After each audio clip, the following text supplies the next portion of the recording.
movie time.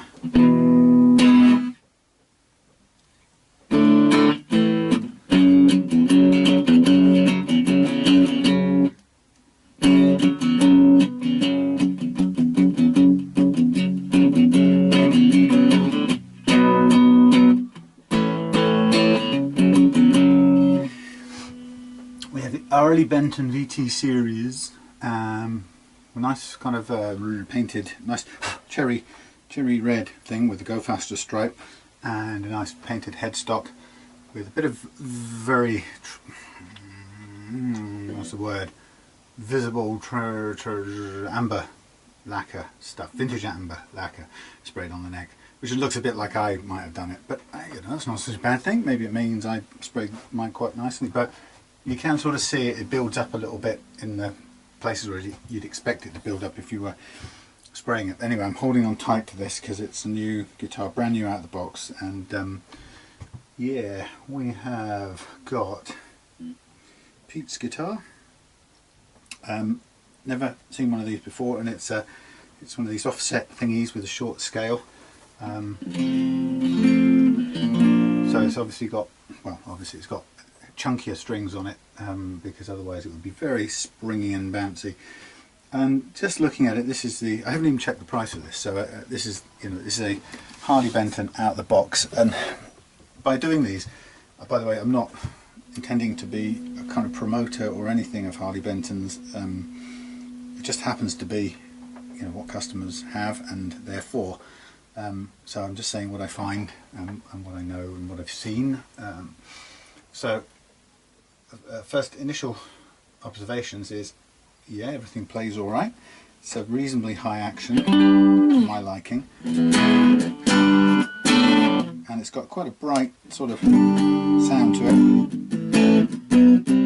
Obviously darkened a bit by switching on the neck pickup as well. Both off, neck on, and bridge, neck off, bridge on. So it's a very simple switching system. We've got a tune-o-matic bridge which is buzzing, sorry, rattling already. So difficult thing about the tune-o-matic bridge generally is that it's often mistaken for fret buzz, because the bridge just wants to keep on buzzing. So we'll have to put some little, whatever, little bits of rubber in there to stop that. I don't like gluing it to stop it, but a bit of temporary rubber stuff. You can take it out if you don't like it, but it just stops it, that annoying buzz, which if it gets mistaken for string buzz can just spoil the fun.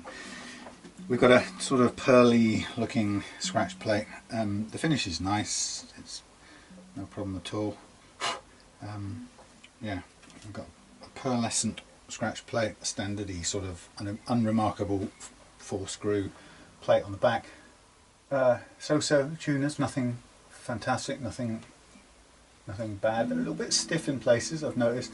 There is a blemish on the headstock under the lacquer. There's a dent. I don't know how well you're going to see it, but check it out. There's a little dent up there which has been lacquered over, and you know, I guess for the money you don't get perfection, do you? But anyway, we've got Wilkinson single coils on here, and a single volume, single tone control. So it's quite a simple beast, but an interesting one in that it's only got the 2 single coils plus the Gibson-y end here. Just looking in the bright light, you won't be able to see it until you hold this thing, but actually I have to say the headstock looks significantly more amber on the old clear lacquer side of things. It's significantly more amber around here than it is around here, which is, you know, isn't much of a muchness. I'm going to just take that out for a second. I'll show you a quick look all over the thing. Let me get this out of the way so I can at least place it back on the table when done. Sorry, there's always a noise when I drop that. It's the worst guitar cable I've ever had. So there we have it in its full beauty. Arrived safely courtesy of Parcel Force. So a quick whiz up and down. The nice metallic, slightly metallic cherry red thing there, very dark crimsony colour. The Harley Benton style headstock shape. Frets look okay, not too scratchy. They're better condition than the ones I had 2 years ago on my gold top. There's a bit of a blemish worn away on this fret or on the fingerboard here. Don't know if that's paint coming off or it's just something, somebody's rubbed it or something. And the frets at this end are pretty filthy actually, like they haven't been touched in a long time. So it's been sitting around no doubt in the factory or in the warehouse. It's got its protective plastics on, which I'll leave on. Bridge with the intonation screws facing that way, and a pattern that looks so-so of intonation should be okay. The scratch plate itself is okay, it's just a little it's a tiny thing, but a little sort of kink down here that just, it's one of those visual things that when you've got a nice smooth curve, it can be quite annoying. I don't know if you can see it, just north of the jack plug. But anyway, apart from those little tiny quibbles, everything else about this is looking good. So I'm going to place it on the nice soft safe carpet so I can breathe a little bit easier. There's nothing quite as scary as having somebody's brand new guitar turn up. Okay, so just general observations on this. There's a bit of a variation of the first fret string action here, but it's not too bad and it's not too huge a variation. It's a little bit low on these two strings and a bit higher on the next three, so we can probably level that out. There's a little bit of, I've seen this before on Harley Bentons actually, and you won't be able to see it I don't think, but this is for Pete's sake. For Pete's sake! There is a bit of evidence of superglue down here, so I think they've had they've in the factory or the quality control department there's been a bit of fret sticking upness, and I think they may have pressed it down. It's fine, it's down. We'll see whether it's causing any issues later on, but it's pretty much what happened on another one that I got brand new just recently. And again, you know, this is money. These got to get these things out the door. Okay, so yeah, nothing stands out a mile other than those little tiny quibbles. In terms of playing, right, I don't know if you can hear this. Can you hear the bridge buzzing already? I wish I could. Let's see if you can get closer. Closer. Let's try this. Just want to hear what this buzz sounds like.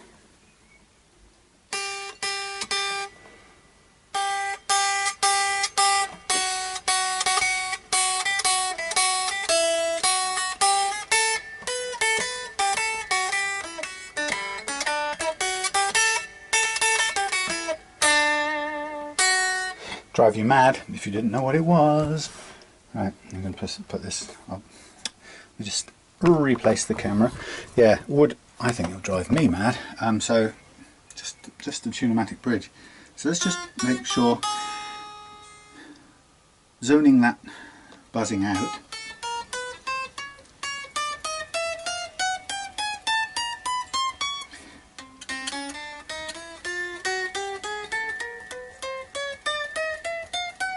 Make sure we've got notes everywhere else.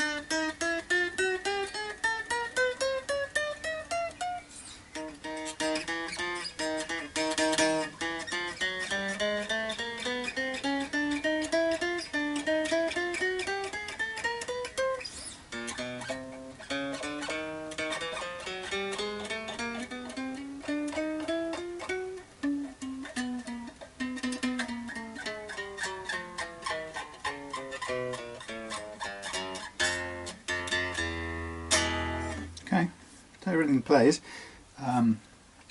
but we can say that everything plays because it's kicking around at a nice old 3 and something millimeters, so 2.5, no, just a tad over 2.5 on the bass side and 2 on the treble side. So let me just write that down, the usual thing. I'll do it in green, 2.5 and 2, so 2.5 mil low E and 2 mil high E. There we go. That's the first, primary observation there. So we want to change that, and I like to just have a go at changing that straight away. Since it's a tune-o-matic, I can wind that in a little bit clockwise to lower it, and I'll just recheck and see where I am. But the interesting bit will be, if we get this down to a nice low action, then will it play, or will we find ourselves choked to death by underlying frets from hell? And being a Harley Benton, I've had experience in the past that it hasn't always been very satisfactory at low actions. But let's just tune it again.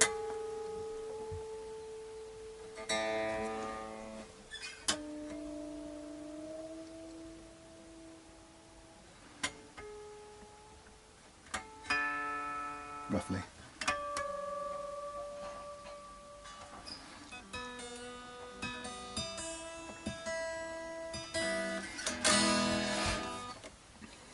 Okay, let's have a feel.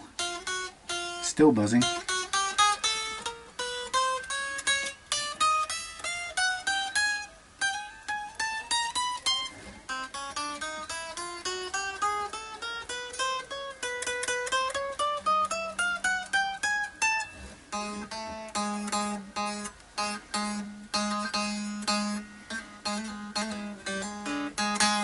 Bit down that end this time.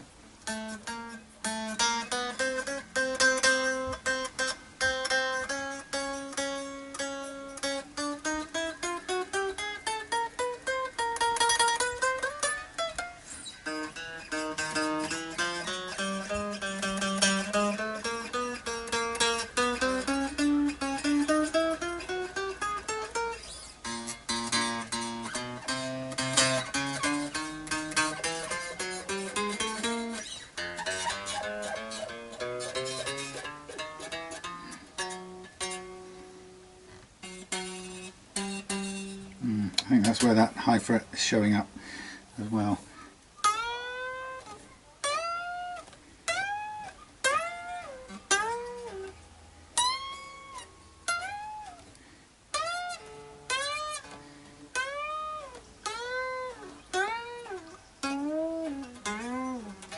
It's not bad, not too bad at all.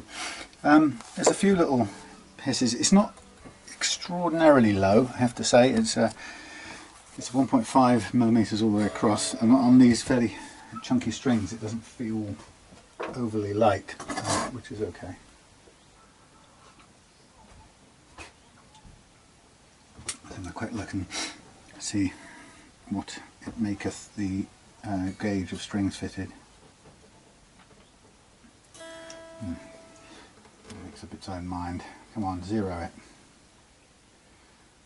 Not the most accurate thing in the universe, but changes its mind. Well, I don't know whether this is an 11 or a 10. I think it's 11. It's 11, let's check the first two. 11 and that's showing up as 15. 11 and 15, I think that's an 11 set. Wouldn't surprise me on a slightly short scale, that is. Let's see what I've got here. I've got some 11s.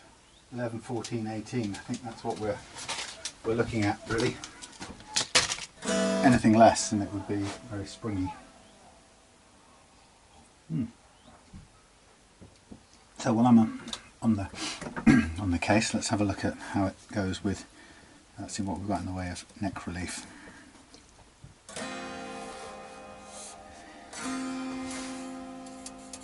Blimey, let's get my close-ups. Almost nothing. That could be, actually, yeah, none whatsoever. That could be one of the sort of problems, really, of one reason why it's buzzing a little bit on some of these. So let's dial that out and counterclockwise. We want a bit less neck relief and a bit more. Is that the right side? Can never tell. Yeah. We need a bit anti-clockwise because we're going to let the strings pull some more relief into the neck.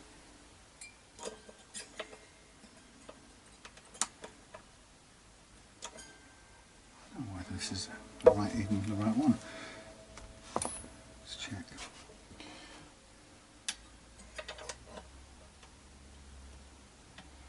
hard to tell because it doesn't sit in very well.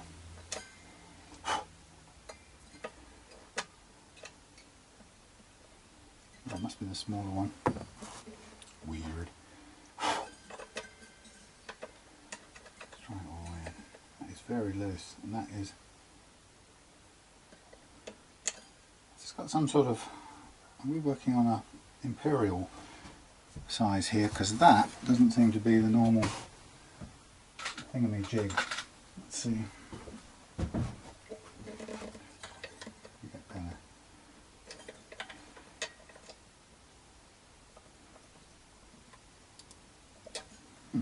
That's an interesting thing. Maybe I'm just losing my mind. So I just put a little bit of anti-clockwise on it to see if it will free up a little bit of relief in the neck. And it has a tiny bit now.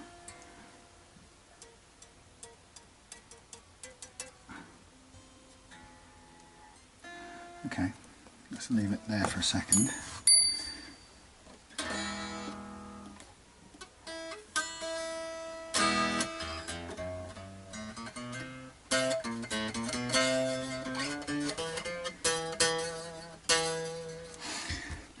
I'm sort of when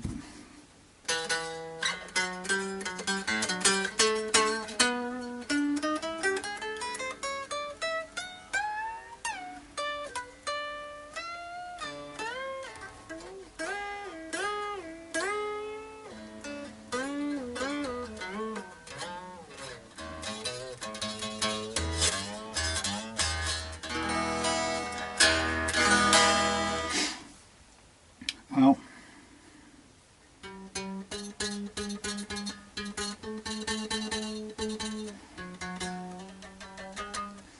not an awful lot wrong.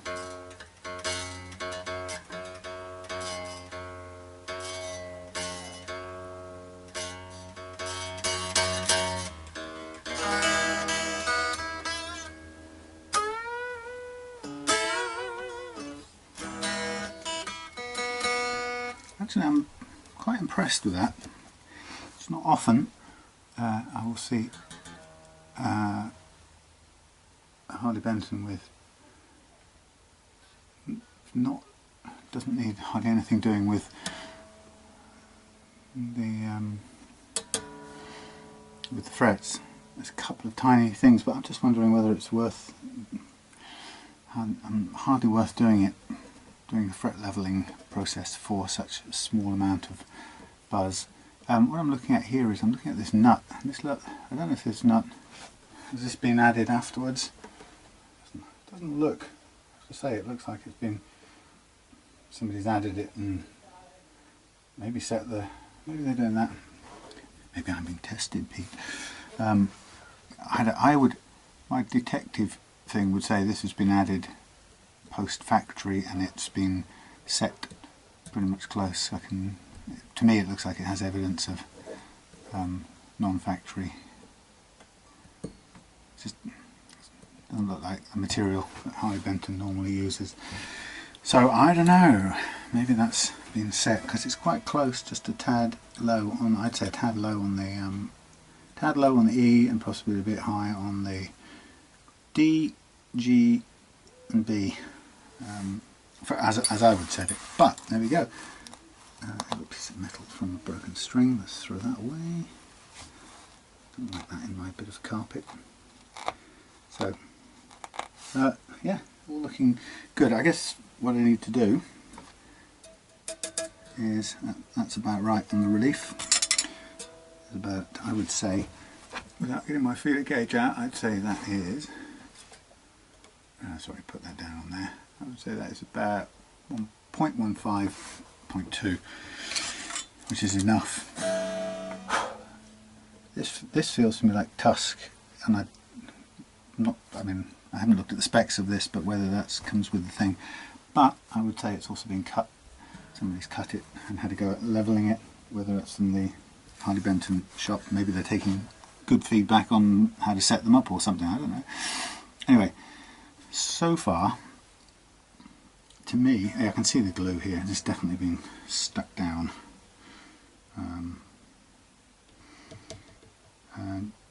the thing is, it's interesting because you could take this, level it flat, and then check for uneven frets, and there probably will be some. The question for me is, it doesn't really matter, because it's about checking whether it plays, and if it plays, and there's quite a difference here between these string heights. If it plays at the action you want, then it doesn't really matter if there's uneven frets technically underneath all of that. So,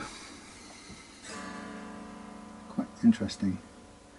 I am going to keep this minimal, I think.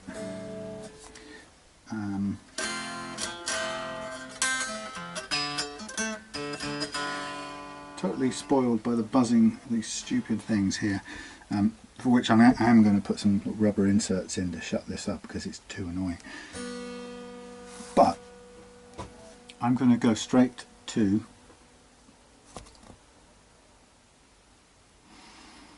let me just think, do we want this any lower than 1.5?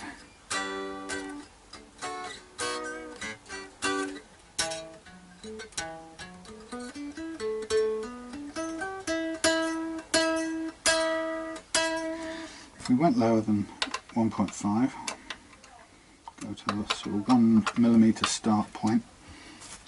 Let's see what we have. That's 1.25. That's exactly 1. Pretty good.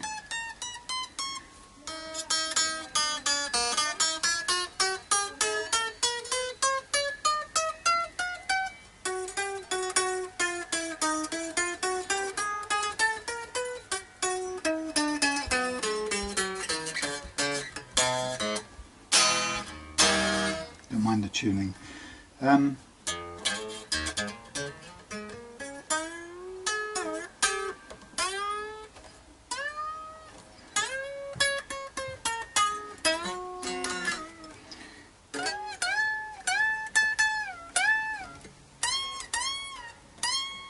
bad. Not bad, not bad. Well, this is, what are we on? This is 1.2 millimeters, and that is 1.2 to 1, so we've gone down 0.8. And do we need, that doesn't help that it's not in tune, but it's a borderline, this one.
Well, listen, given that I don't normally go much below 1.5, I'm not going to push this to a silly level just for the sake of it. I'm going to see at 1.5 exactly what we've got. And that's my normal target, and that's what I know plays well.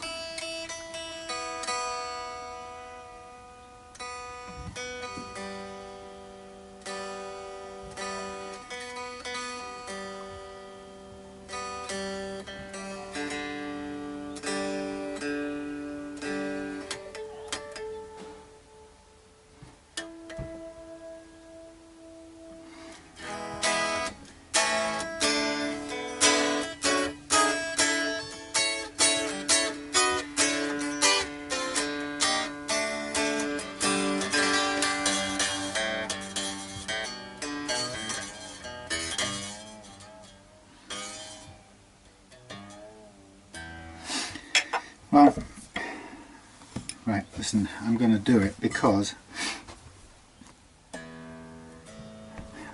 I'm in this business to make it right, not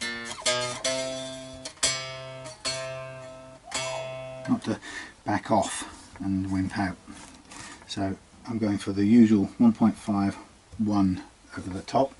I need to adjust these first. I'm going to measure them because I want to know whether it's too low on that first one, or whether I have to do something else. I mean, again, it's not an absolute measurement of judgment of too low. I find it works at about 0.3. We're under that, see.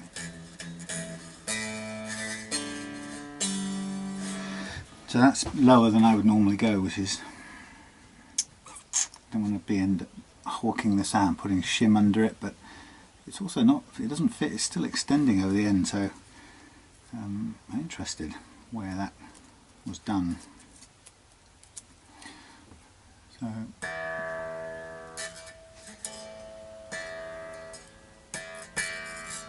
right, so that's point 0.2, about as much as we got in relief. Now if we took everything down to 0.2 on this guitar, I think it would feel not right, feel possibly even too low. 0.3, 0.4 is a nice, comfortable, consistent thing, and I say some of the strings on here are 0.3. Problem is this one is too low. Now the choices I've got with it is to raise it slightly with a little bit of a repair in here, and that won't do it any harm. In fact, it will make it play better, whilst taking care of the other ones to take them down to 0.3 if they're above, judging by that one's too low, that one's just about right, that one's a bit high, that one's a little bit high. So they are inconsistent, that's the first thing. And it looks to me like two of them I would feel more comfortable raising up.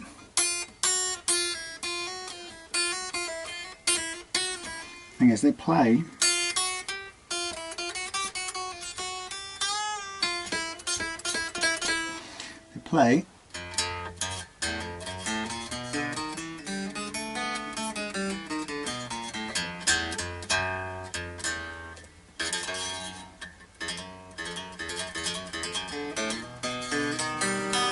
well, there's a way of looking at this. Rather than just this is judgment calls all the way, but rather than why don't I bring these all down to the same 0.2, get them consistent, see how it plays. If I don't like the way it plays, then I will shim the whole thing by a fraction, which means I can then also tidy up the ends of this so that they're actually flush with the guitar, and then we can take it up to 0.3 by just putting a very, very fine, very thin shim underneath there. It would be a tiny amount, but it means we can just round off this, finish off this end slightly because it's sticking out. Yeah, we'll see, and then at least it'll all be consistent. Well, I prefer to do that than putting a little bit of super glue and bone dust in these corners, because it's messy, but it also takes quite a while to do. So what I'm going to do is I'm going to pick out a set of files, and also one of the things I noticed on this is these are sticking in the slots, so the gauge of 11 is a bit tight on these slots. So I'm going to use my set over there, or the numbers on the packet, to give me a good go. So I'm going to pick a 17 for the 14. This is what I do all the time, just go a bit above, so that we get a sort of nice, relative, not loose exactly, but a looser fit. So 18, we want to go 20, low 20s. If I can find where it is. That's a bit of an odd one out, this. Not doing very well. 18, I think I've only got 17 and, well, 24 will do actually. And you've got a 28, so I want to go 32. 28 to 32, 36, 46, 36, 32, 28, 32, 38, we're going to go 42-ish. What do we say? 38. 42. And then we've got the last one is 48, which I've only got 48, so I'll use that in combination with a different, slightly different tool. So if I can find the 48, I will. 28, 48. Okay, so this is my set of slightly over gauged things. I'm going to keep my spiritual glasses on so I can see exactly what I'm doing. Okay, so if I just take off these bottom three. Interesting, these are very, well not very, but they're quite close to the edge of this guitar. These spacings. We've got 3 there, I'm going to take them all to 2 since that's the lowest one in the sequence, and then we'll work from there.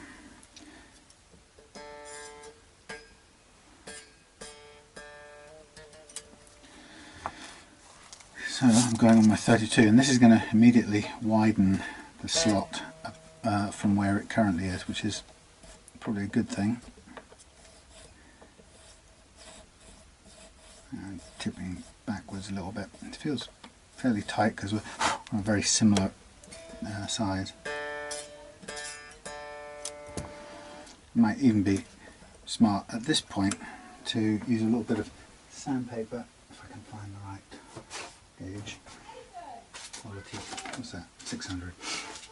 There's a little bit of 600 in here with a blade, just to hopefully widen the slot. That's the next door neighbour. Okay, so I'm just concentrating here on widening sideways. I'm not interested, I don't want to scrape away at the depth of it. So that just will give me a looser fit.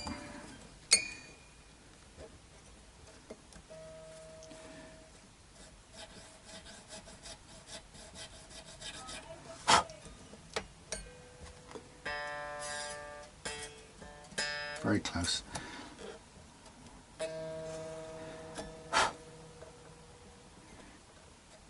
These are fairly difficult to tilt backwards, these. Which generally is when you go as low in the nut as I like to. There we go, we're on that one. When you go as low as I do, then it's always difficult to tilt back because you're always, the only one you probably can do it on is Les Pauls. It's easier, there's more space, but with a Strat or Telly style nut,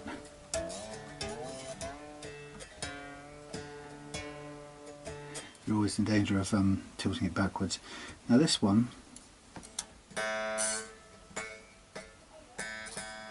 is barely 2. I think I'm just going to go back one step a minute. This one's still got some room here. I wonder what that is. One of the cats, I think.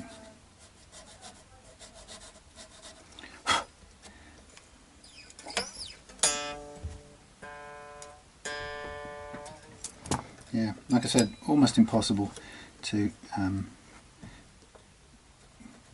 cut these nut slots backwards without hitting the rosewood.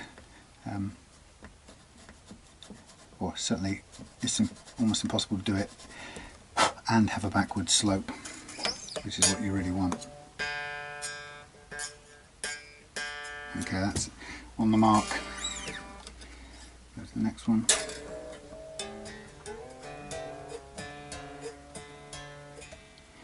Okay, that looks about right. That is practically on from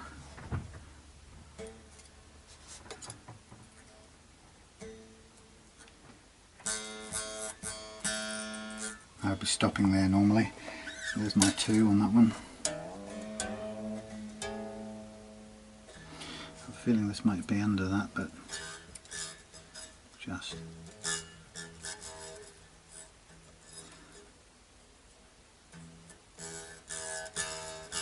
almost there, very close. I'm not going to do any more on that one, and then just do these top 3, to the 2, and then we'll see how it goes. Go from there. So a little bit of play there.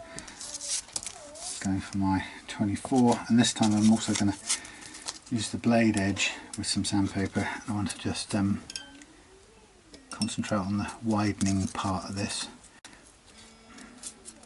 So I'm just sort of going in and going sideways if I can, just to give a bit more space.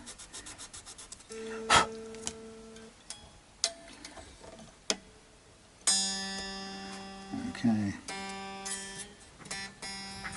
I'm very nearly at the mark anyway on this. Actually we are right there. I'm not going to do any more.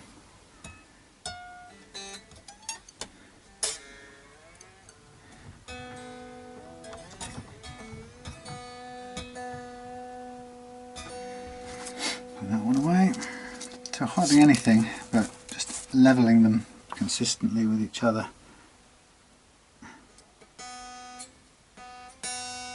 Tiny little bit of room on that one. Again, this will be fractionally wider than the previous slot.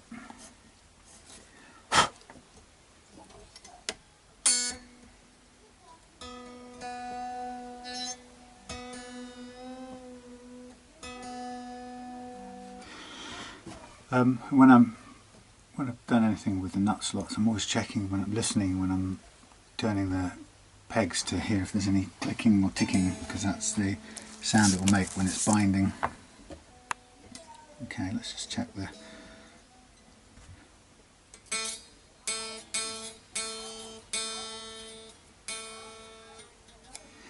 that's pretty much, that's, let me have a look.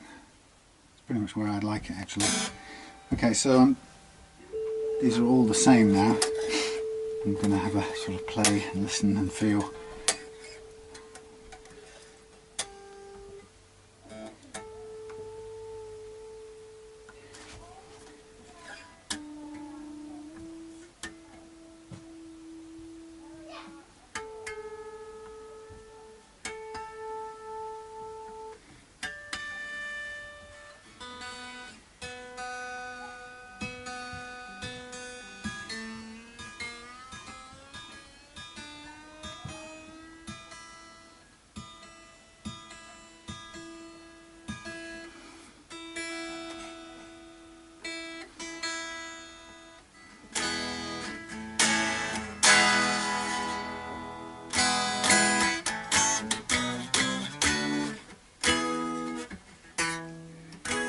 Stop that damn rattling. Okay, I'm happy with that the way it is.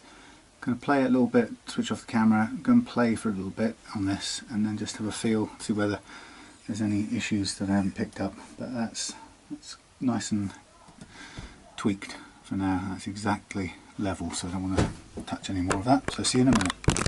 What I'm going to do is I'm going to do the little rubber inserts at this point in the game rather than later on.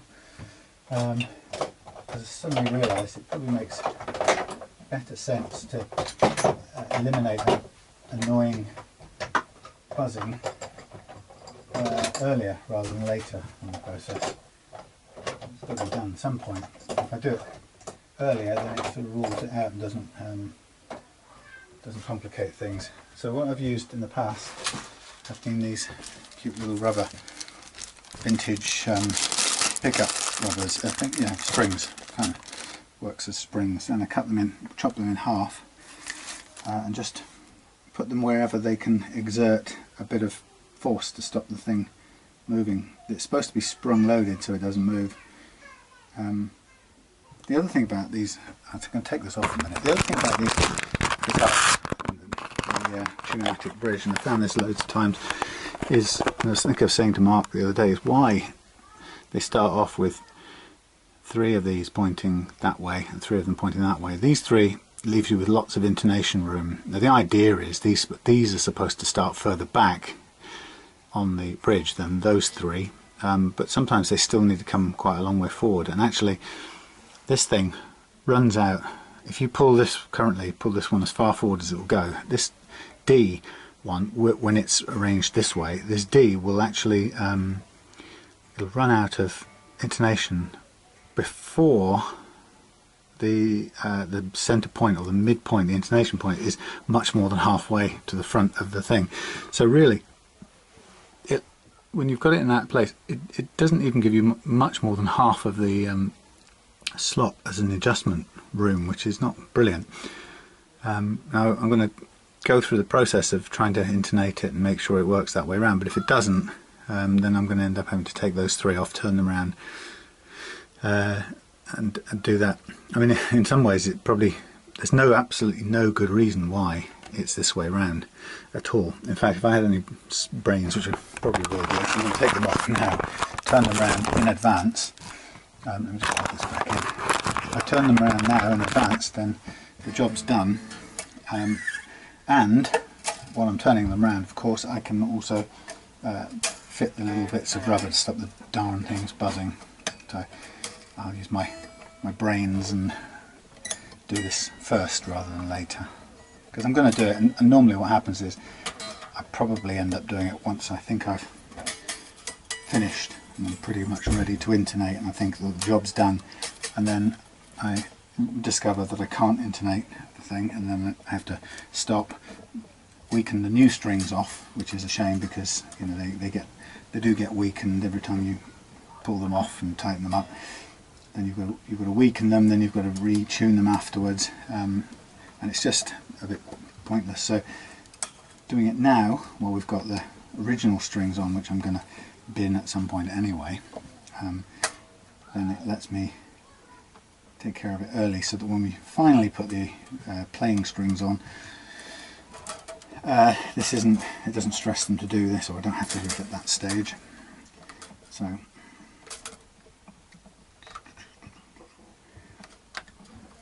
again, as sacrificial strings, these can afford to be pushed out of the way, but they'll still serve their purpose in a minute.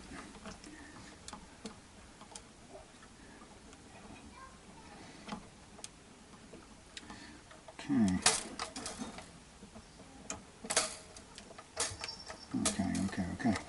So we are going to keep it with there's a little corner. The corner on that pickguard is a bit annoying too. There's a little tiny ripple that doesn't quite fit.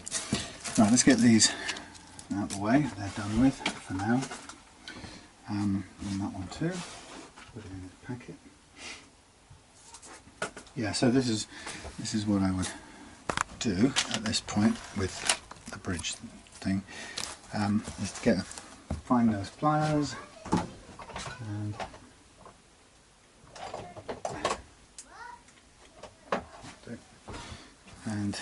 so it's facing that way, so we're going to take these three off and reverse them. So to do that, I'm going to need to remove the little retaining thing, which doesn't retain very well. I'm going to pull these things out one by one, which never, by the way, so that one wants to fall out, but the other ones don't. The ones you want to get out never want to come out, which is, and look at that, the ones you want to put back in, well, for once go in, but the one I want out, see, that's already at its full extent, which is why it doesn't want to come out easily. Middle, far end.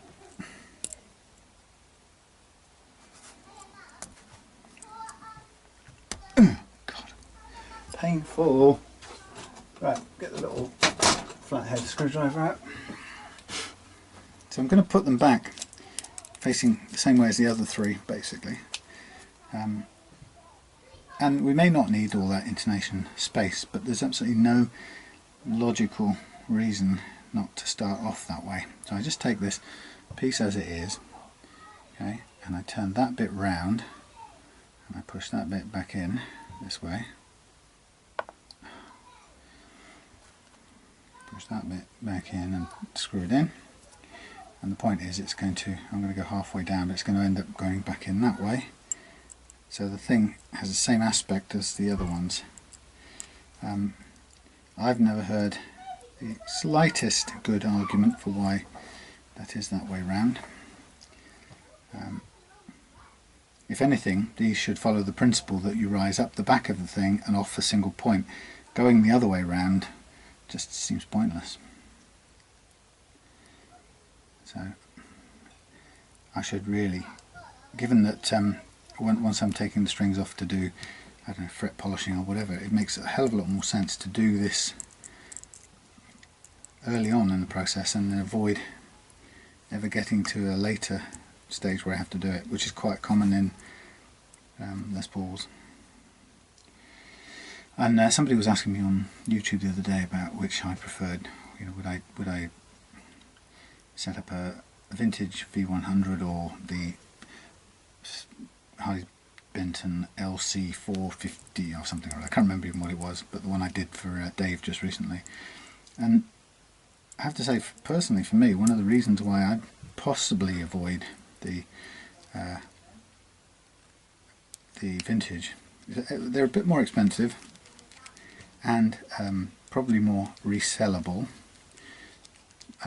but in my experience I seem to constantly run into intonation problems at this end of the thing, especially when you've got things that are stiff like this. I mean, getting to make an adjustment here on this one once it's in the bridge in position is nigh on impossible. It's just too stiff. Okay, so I'm just going to preset these now based on the first one, and really all I'm working on is a standard pattern of intonation, and I'm just using that as my start point, but I'm sort of dialing it in first so that I don't have to do it under pressure later on, because when the strings are sitting on it, it adds a certain stiffness to the whole process. So what I'm doing now is just getting these staggered in there, 2 sets of 3. Now if that's how it goes, I never would have been able to got to that position with these things facing the other way, which is bonkers. Now also, while I'm here, do my little fun bits now, I'm going to take this pickup spring and cut it down the middle, 2 halves, make little sort of semicircles of rubber.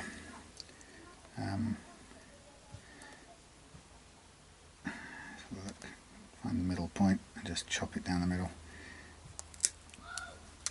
like that, and then I'm going to, they're not exactly straight edge, so I'm going to flatten it out and tidy it up a bit with a bite, and then what I'm looking to do is I'm going to cut a couple of pieces, cut this piece down just off centre, and it will hopefully give me one piece.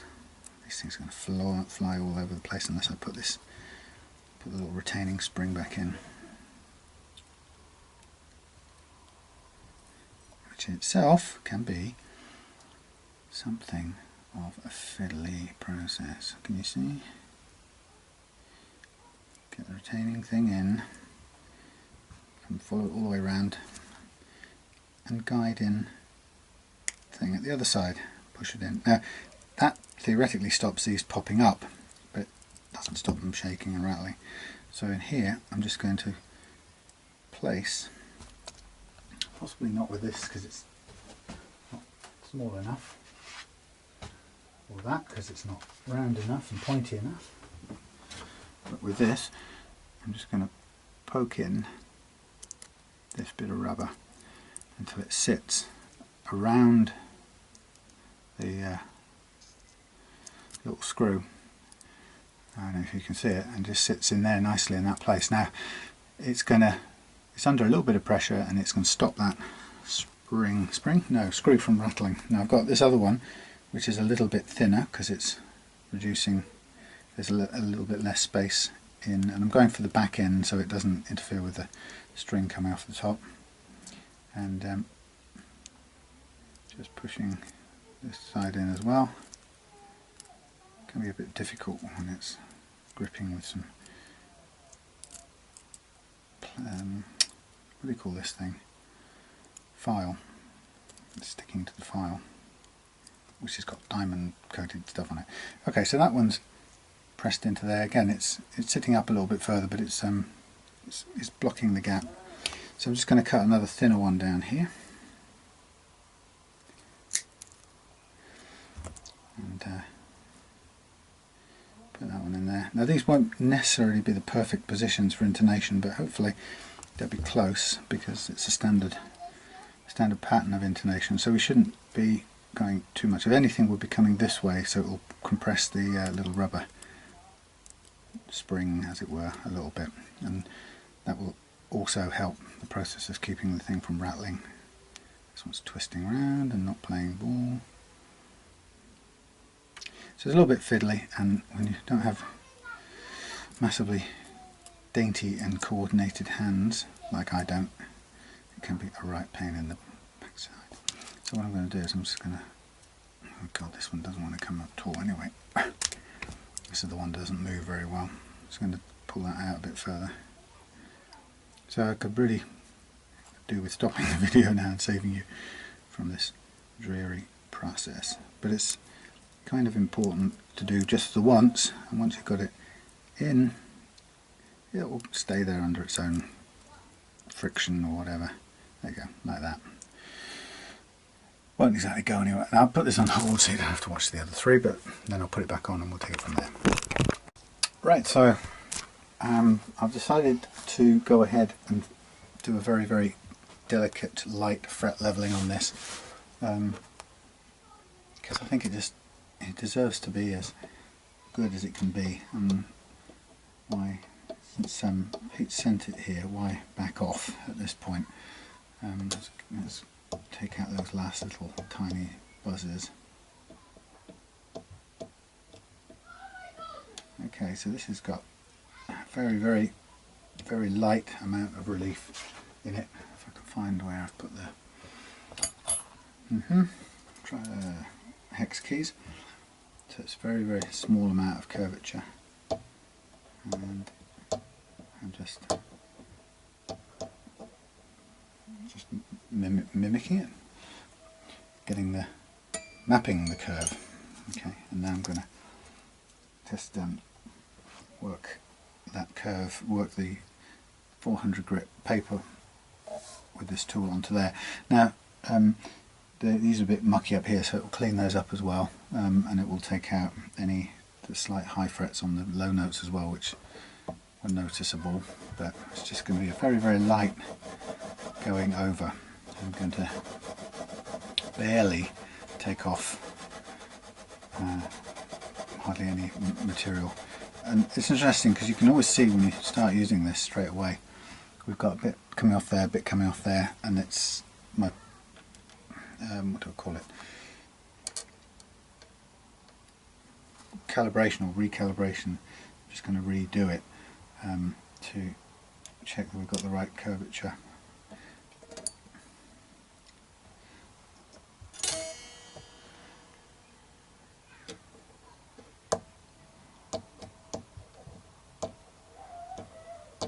Yeah, it's pretty much on.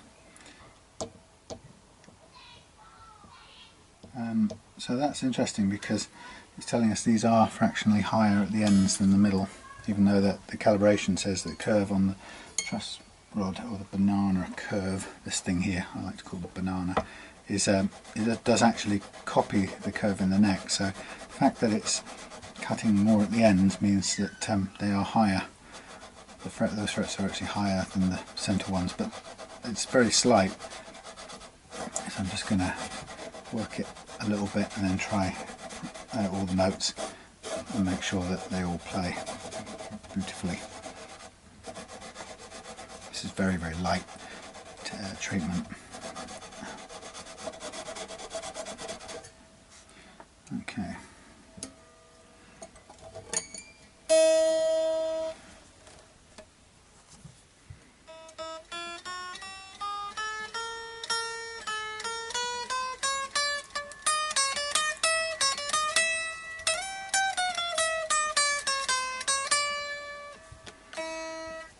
More.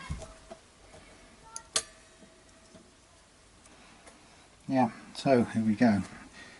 I've got this and possibly 3 more guitars this week, customer guitars to do, so it's going to be kind of busy workshop week. It's nice to have a fair bit to do before I go away on my honeymoon. I'm just conscious that this E string plays quite close to the edge, so I've got to be careful to get right to the edge with this fret leveling, so I don't end up coming too far in, because it's very, very close on the edge.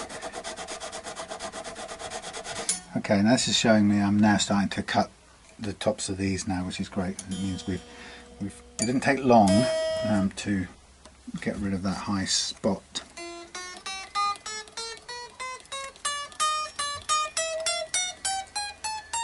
Tiny bit more. Yeah, it's not a good call. Not a bad call on this, because what the fret file or the leveling file here is doing is it's actually telling me more visibly what my senses were saying in the first place, which is, okay, there's a little bit of unevenness here and it's not quite right, not quite perfect, but I'm tempted to leave it. Now what you can see, what I can see here from this, is that the fact that it's taking the metal off the far ends of the board first and then finally coming down to meet in the middle, is that we had some unevenness that we had to take off. So that evidence is more accurate than my initial assessment, really, which is the way it is.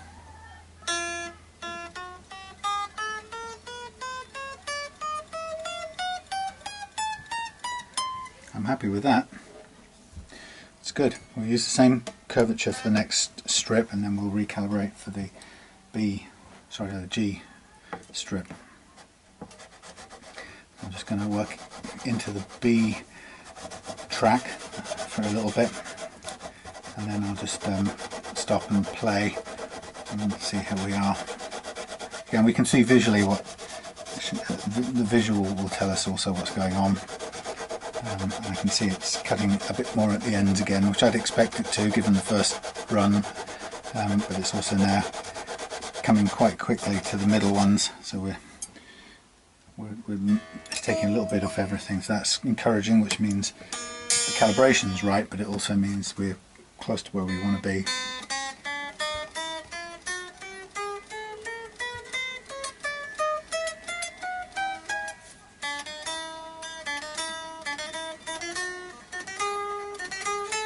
I'm going to do a fraction more. I'm going to make this thing perfect.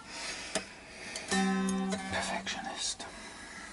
Somebody said on a video the other day, shouldn't you cover the pickups?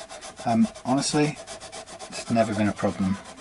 You know, it's one of those things that it's not because I haven't thought about it or people haven't said enough times, oh, you should cover the pickups. I don't cover the pickups because with this technique I never get any dust on the pickups. Simple as that. I cover the pickups when I come to doing the sanding, because there's a lot more dust goes flying around then.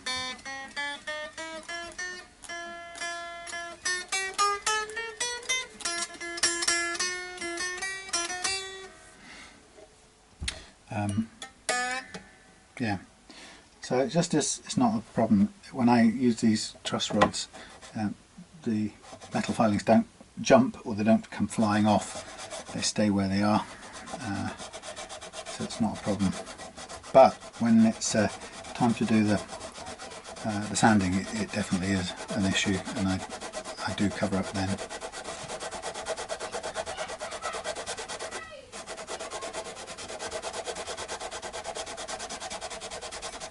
Okay.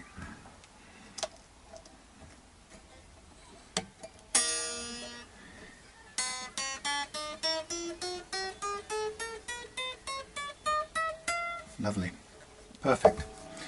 Right, let's recalibrate for the G track. So that's I'm pleased about that. That was a good decision, I think, because I can hear the difference, and I don't know, I get tempted to leave things and say, well, okay, this is playable, we can leave it, but I need a little bit more curvature now. It doesn't really make sense. It was, you know, I'm trying to get this as good as it can be, so maybe a little bit more still. It makes sense to aim for that first time. A bit like changing the saddles around like I did. You know, why, if we know we're going to need it, why not just do it? Right, that's good, that's calibrated, that's the G lined up.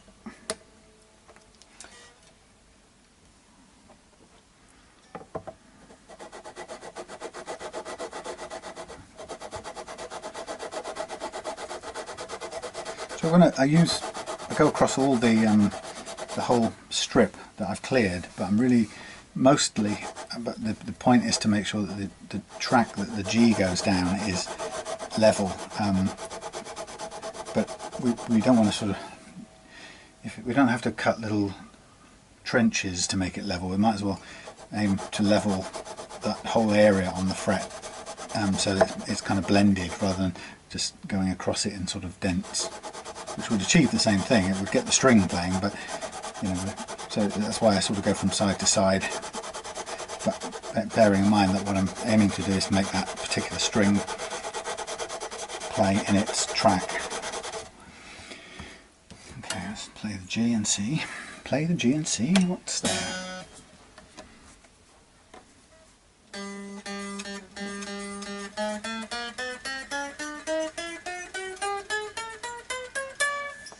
A little bit more to do.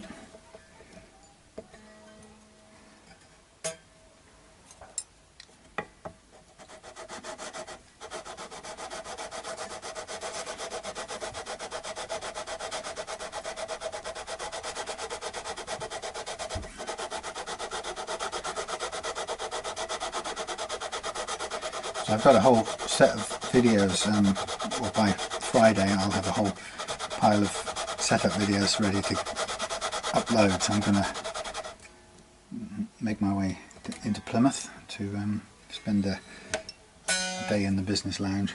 Well, I'll be doing other things, but while I'm doing other things, my computer will be uploading.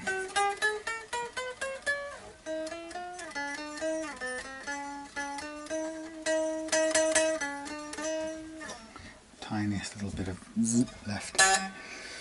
Yeah, so it takes quite a while to upload those videos, and it's not really a problem. I've always got something to do. I'm never short of something to do, even if it's a look around town or take care of some other business. But it's a really useful thing to be able to take my files to a place that has a decent bandwidth speed, upload speed.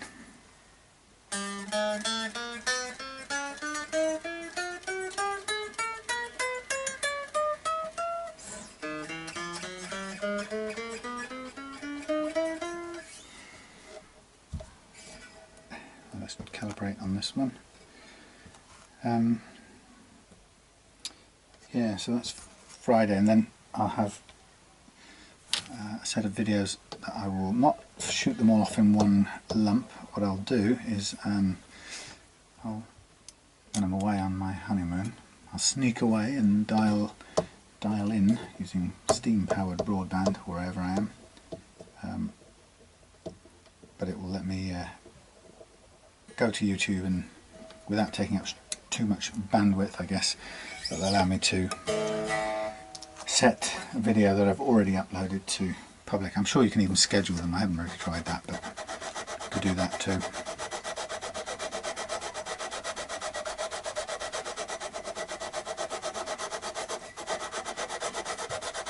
So this is, I can feel this is the right curvature. It's amazing when you get this right. You can absolutely feel the file or the tool doing its work, and you know it's the correct curvature.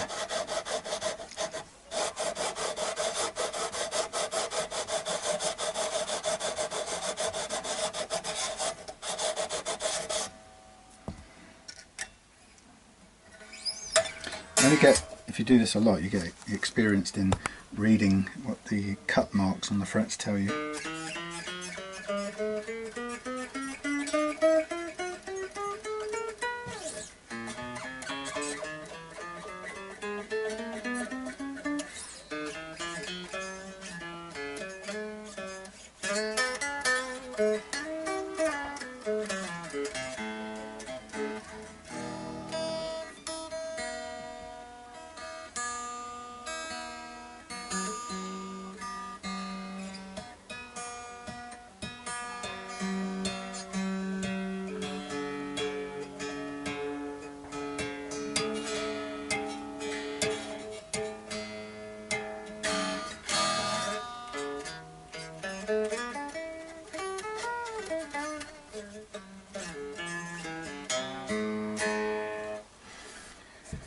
little bit more on that D bit.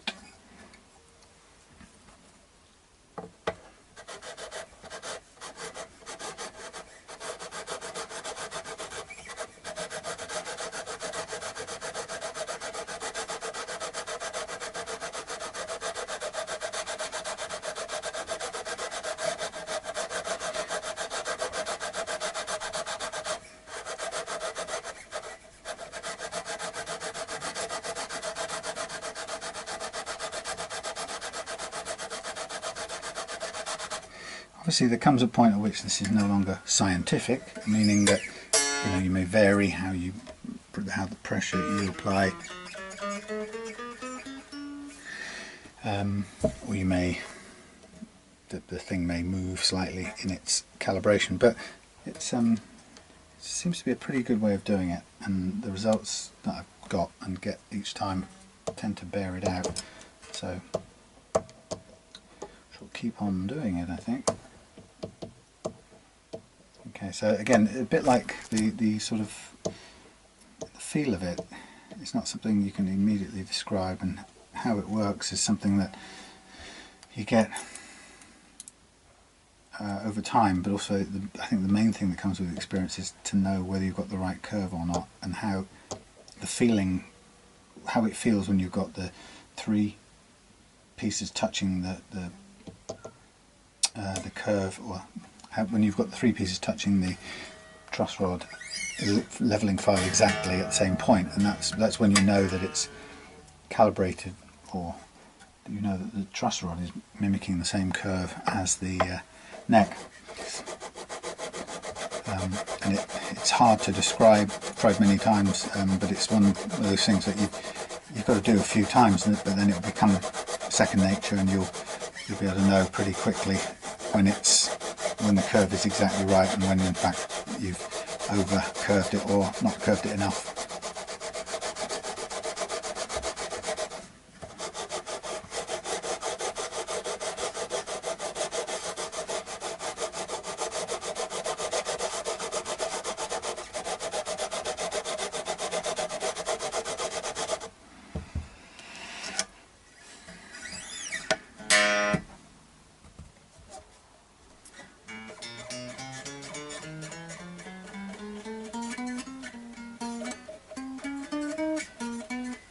That's a tiny little bit at the top there that is coming from that glued fret.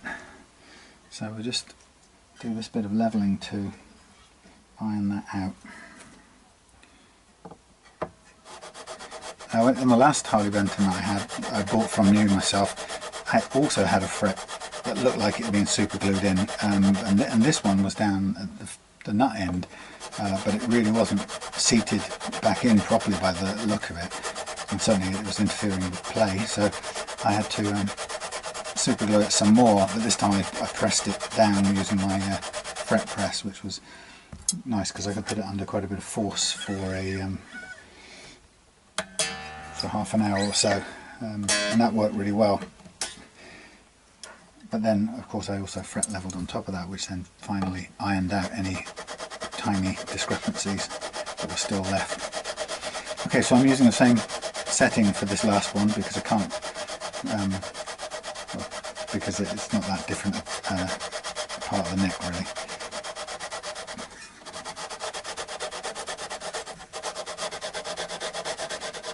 And this is going to just iron out the extra high fret at this top end.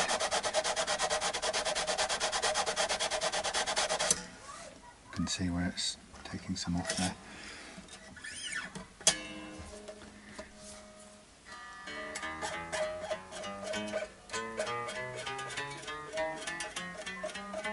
That's good. I'm going to stop right there. So there we have it. There it is. There are our leveled frets. I can put these fret leveling bits away for another day.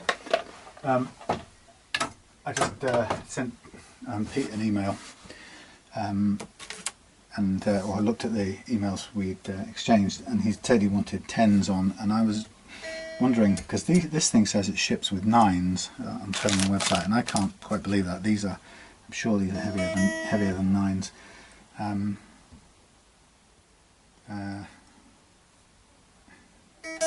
They seem to be quite heavy gauge. So I'm going to go with 10s and see how that plays, and if it instead of 11s, and if that's too loose, then I might think about the 11s. But we'll go with 10s.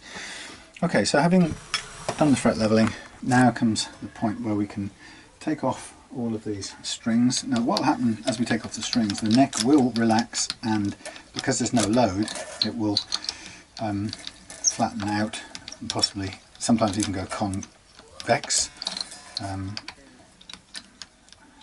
These are all different amounts of looseness. I'll tighten these up, but yeah, so it'll go, the neck will change, but that's fine, because once we put it back under load, it will go back to the place we had it just now, so that the relative levelness will be re-established. This is annoying. I'm going to have to cut this bit off because it's stopping me removing the string.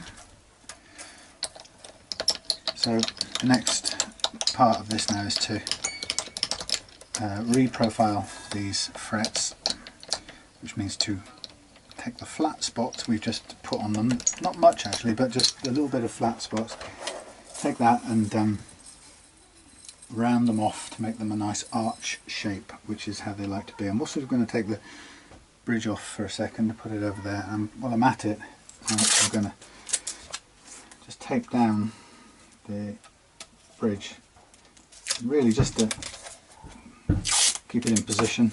I don't want it to move at all, since we've gone to the trouble of setting up the ideal action. Let's just run it straight back off there. So hopefully this will just keep it in position. I'm going to mask off the neck anyway to protect it from the sanding process, because it's going to get pretty mucky. So first of all, I'll just clean off some of this dust before we get ready for the reprofiling stage.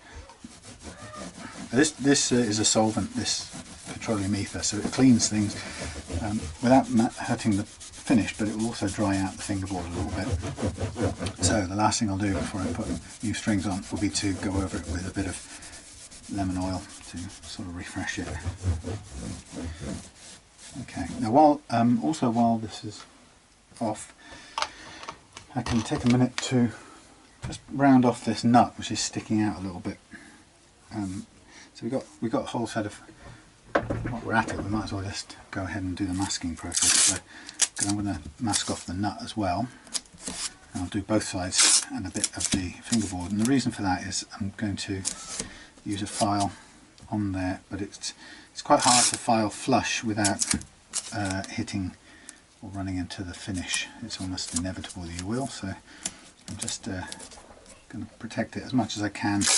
I'll do a couple of layers of paper on this one, just to keep everything, as much of a buffer as I can between the end of the file and the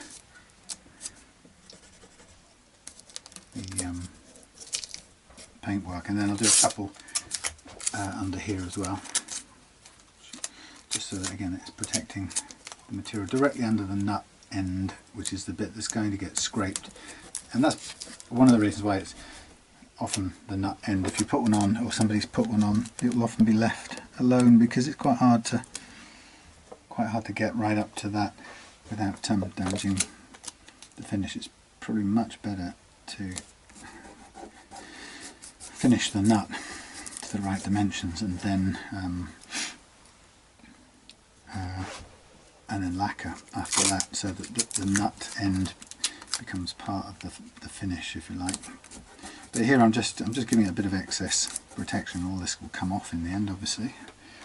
It just means that I can feel a little bit more confident working on the excess material. I need the frets to be showing, and then I'll just carry on for the time being and finish off protecting all of the fingerboard prior to the next part of the procedure. So I'm going to stop this while I get all this ready, and I'll come back with the nut slightly reshaped just on the edges. We'll come back with the frets ready to be crowned. Alright, so I'll just put this out of the way. Also, while I'm off camera, what I'm going to do is straighten out these string ends and keep them for a spare set, because they're actually, you know what, no, they're short scale, aren't they, so they're not going to be any good for anything. I might as well just bin them. I always like to keep sacrificial strings, but these are short because of the fact that they are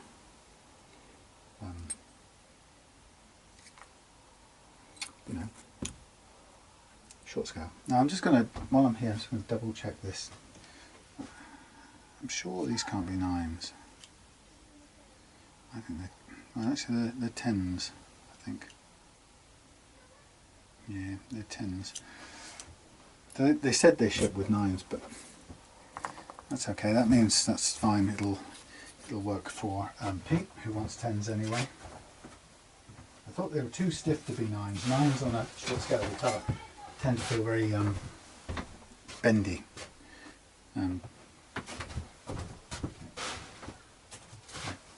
Okay, so I'm going to stop this, come back when we're ready to do the next bit. Much as I'd like to carry on listening to Just a Minute, I'm just finishing off the crowning these frets, and it's just a matter of reshaping them whilst leaving them the same height that they were relative to each other. So it's really important to reshape them but not to lower them any further. Okay, so having done that, magically, I'm now going to run through the polishing process. I've also just tidied up the ends of the nut as well. So going through the polishing process, I'm going to go from 600 to 800 to 1000 to 1200, and then at the other end peel it all off and come back for the restringing. Just a little note here, for anyone who's doing vintage, no not vintage, Wilkinson, well vintage, but the Harley Benton with Wilkinsons, the silver writing on the Wilkinson pickups, the single coils particularly, has a habit of coming off the minute you touch it with tape or any kind, written sellotape, you name it.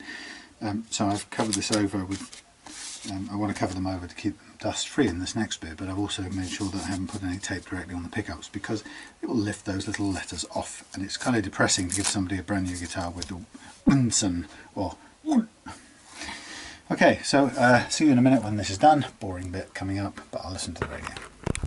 Oh, I'm cutting off my favourite Just a Minute.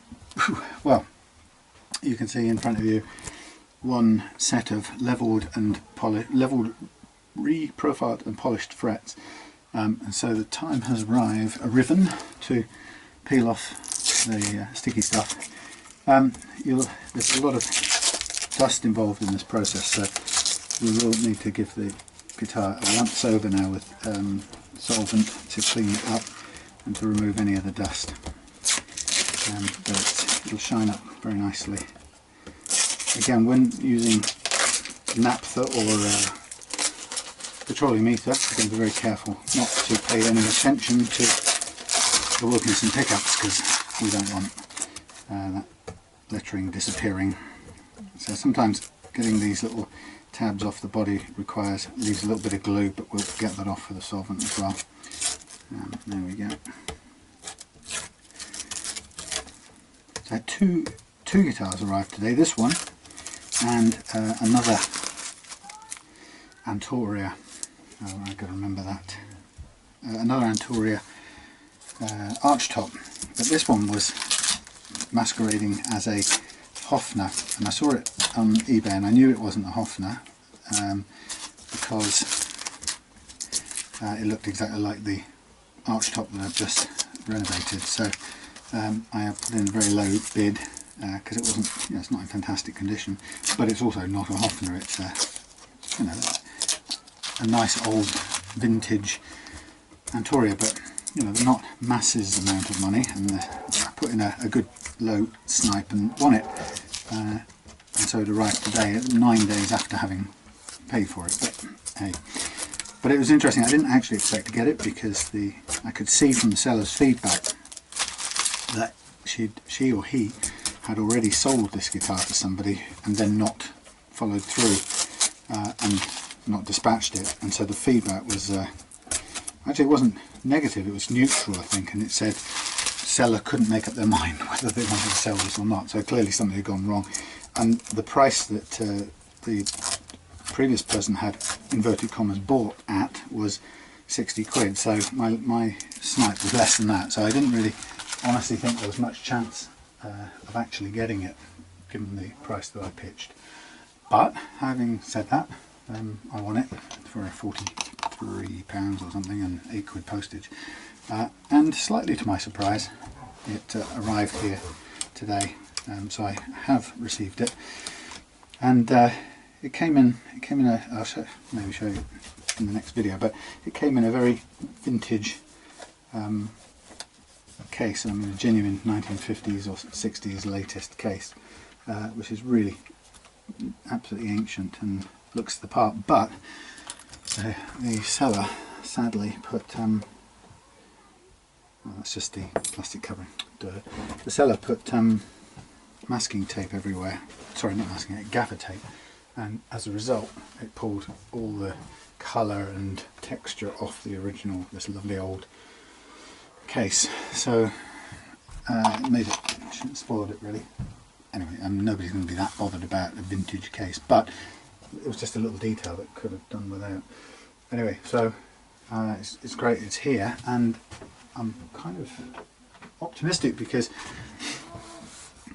looking at it, the condition of the neck is the same as, if not a little bit better than, the condition on the neck of the other one that I just restored, and that was fairly bent after 50 years of string loading with no truss rod, because those were just big chunky baseball bat or rowing boat oars, as I like to call them, with frets on. So it's not surprised that after 50 years or so it bent, but I was able to set that one up, or restore that one, refurbish that one, so that it's now got a lovely action and plays superbly well. So based on the fact that the curvature on this new one is even less, a little bit less, I'm very confident that I can make it play really well. Okay, so we've now got level frets, reprofiled, polished up beautifully, fingerboard a little bit oiled, but not too much, just to put some of the hydration or whatever back, not hydration, but you know, back into it. So now it's time to reinstall the hardware and restring it and put on my tweaked bridge, and we're going to go white, well I don't know, blue, white, red, isn't it? I think we'll chuck them all on, and I think this isn't a set with the extra string, but hey, we should be alright.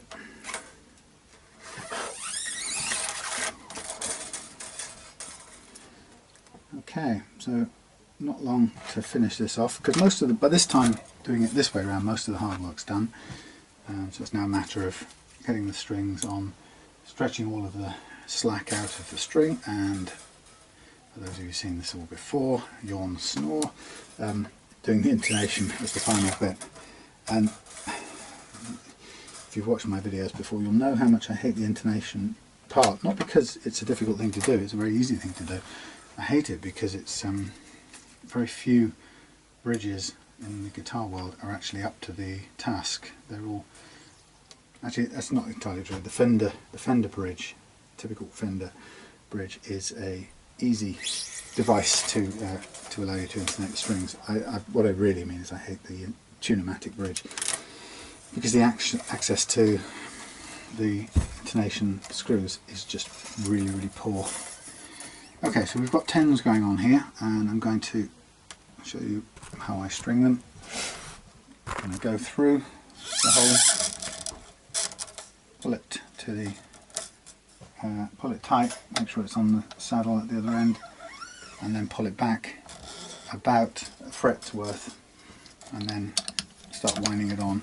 And I'm going to hold on to the held string, the playing string, and make sure it goes over the top of the loose string first time round, and as the spring comes round again, hike up the loose string, and keeping it under tension, I'm going to push the held string below the loose string, so it kind of locks it off a bit. Now, as always, it jumps off the saddle, so you need to go back and make sure it's on. Okay, so same with the others. It's good too. There's a little hint is to always tip is always keep your, if you're using a string winder, always keep your all your winders, your tuning pegs, no, I don't know what, the knobby bits, always keep them vertical, and you get more room to operate your string winder in between them without bashing into the other ones. It's a little bit of housekeeping discipline, but once you do that you can just get on quicker. Otherwise you have to stop and reposition. So come to the end, leave it in a vertical position. Okay. Sometimes you have to still wind it on to get the hole lined up properly. But okay, so on into the slot, onto the saddle, back one. Now this one goes under a string winder, but to get it on first I take it out from the string winder so I can do what I want with it, move it around and get the thing to wind on in the style that I wish, and then once that's done I put it underneath the string tree, sorry, is what I meant.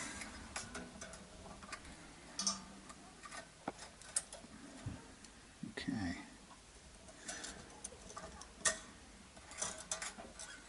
So this is looking nice. The frets are all now fresh and clean, unlike before where they obviously sat in a warehouse or retailer or wherever it is, yeah, the warehouse I guess in Thomann for some time, and built up some warehouse grunge. But right now it's looking freshly taken care of.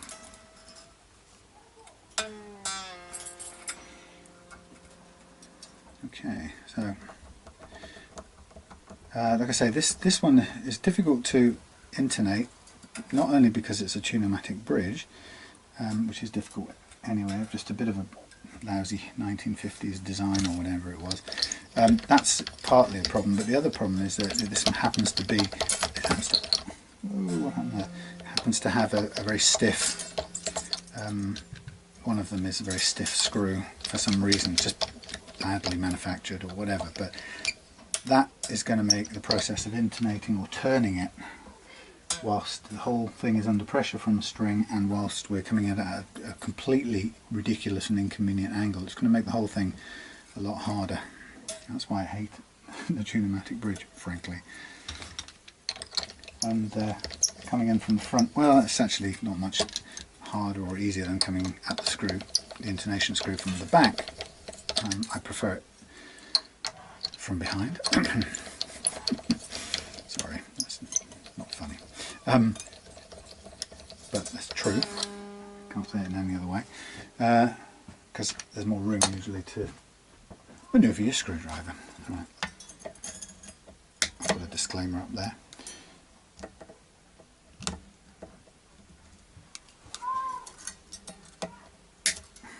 Cut these extra bits off, leaving as little as possible to chop off Pete's fingers. Kind of difficult to get right up close in some cases. It's so close we can get with a big pair of pliers, but hopefully it'll be enough.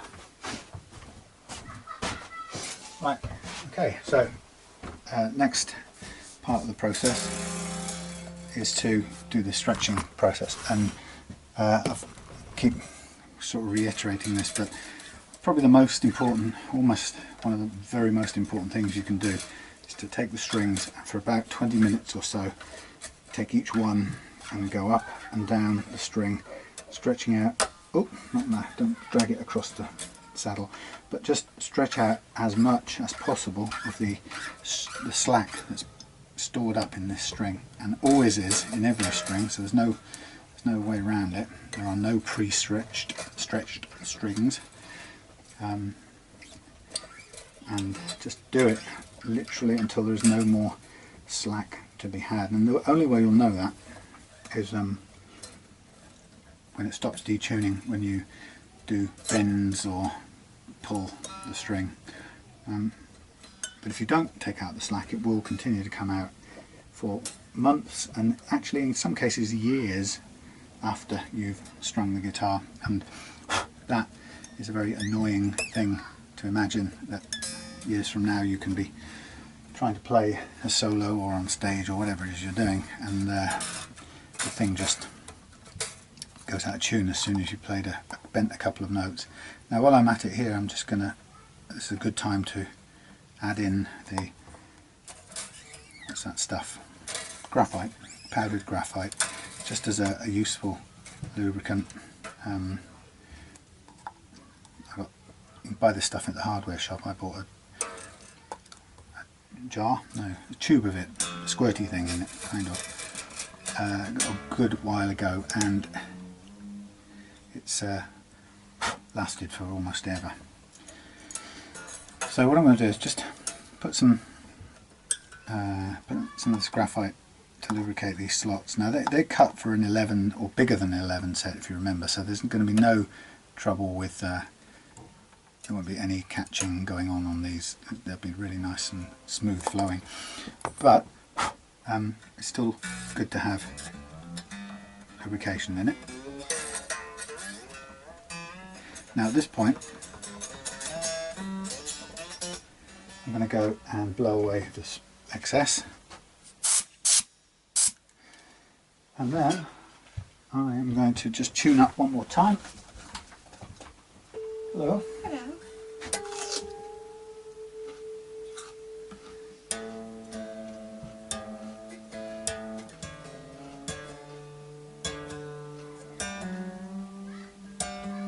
I was just chopping up some peppers, and Polly stood up on her back legs, and had front paws in the air, trying to get to the end of the pepper.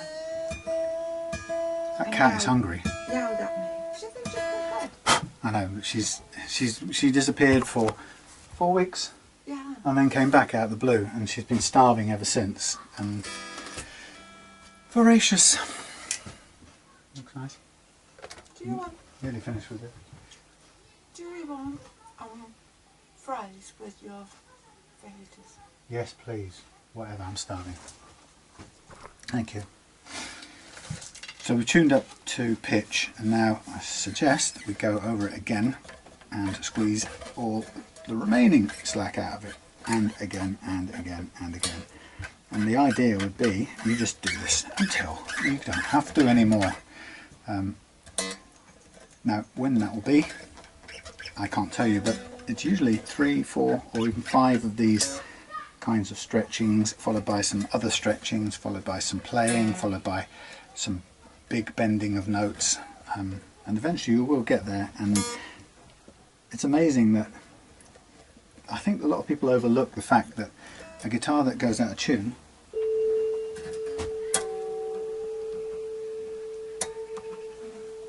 is not worth playing. So you can see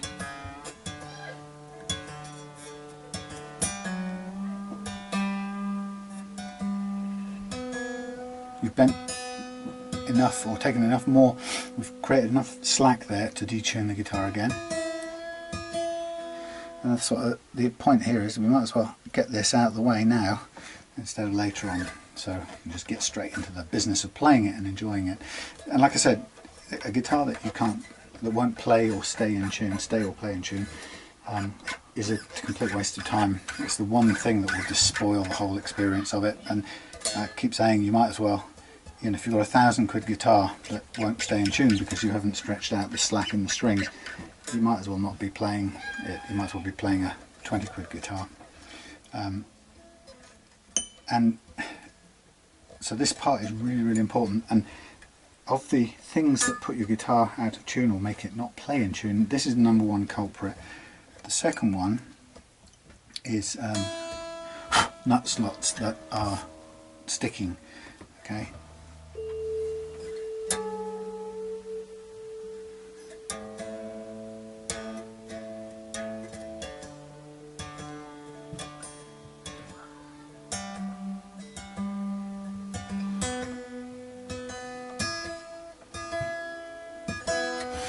Yeah, first one is unreleased slack. Second one is sticky nut slots, and the third one isn't really tuning, but it feels like tuning, and that is the too high an action over the first fret, which makes the whole, everything you do at that end, particularly involving open chords, makes it sound and feel out of tune, and it will drive you mad trying to get it to apparently stay in tune. And people, when they have that problem, they come to bring it to me, and their way of describing it is, I just can't get the damn thing to stay in tune, and they lose all patience with it and want to sell it and get ready. They're preparing usually to spend more money because they believe that a more expensive guitar will somehow stay in tune. And it's interesting that in those three things, the slack in the strings, the tightness of the nut slots, and the first fret action, in none of those does the tuners feature at all. And loads of people have the view that you've got to spend money and replace tuners in order to have tuning stability, and actually it doesn't feature anywhere in the culprits of you know, what causes the guitar to not play or stay in tune. So just be conscious of that. You can make a guitar with the lousiest tuners stay in tune if you do these other things. It's got absolutely nothing to do with the tuners. The only reason to upgrade the tuners is to change the feel of the action. A more expensive tuner will be smoother to operate, will feel better, and will be more direct as you turn it. So it gives you sort of more feedback and is more precise. But that's just in, you know, getting it up and down to pitch. It has got nothing to do with it staying in tune, and it will stay in tune even if it's one of those cheap tuners on an Encore guitar. Now the reason I changed them out is because I just like the look of the other ones, and I prefer the smoother operation when you're actually trying to tune the things. But I don't change it because I think it will help a guitar stay in tune. I know that taking out the stretch, taking care of the nut slots, and making sure the first fret action is the correct action, that's going to make the difference to the stability of your tuning.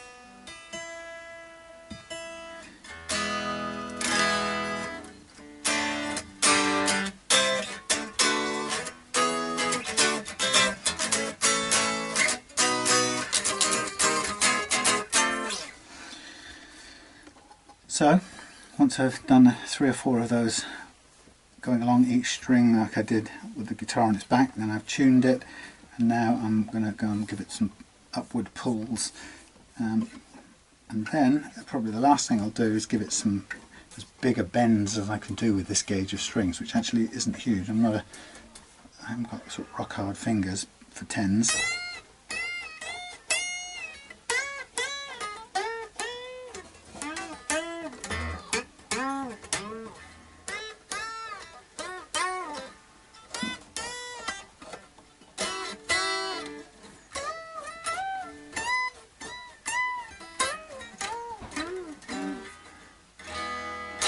Almost staying in tune, so we're nearly there.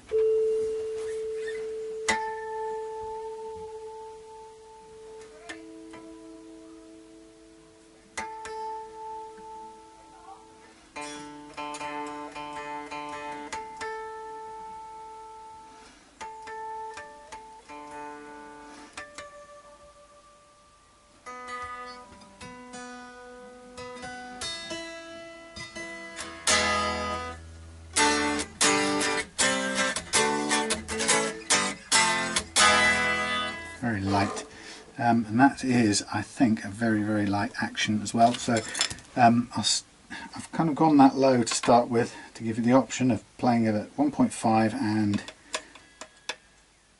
1.2. Yeah, 1.5, 1.2. That's what we've got.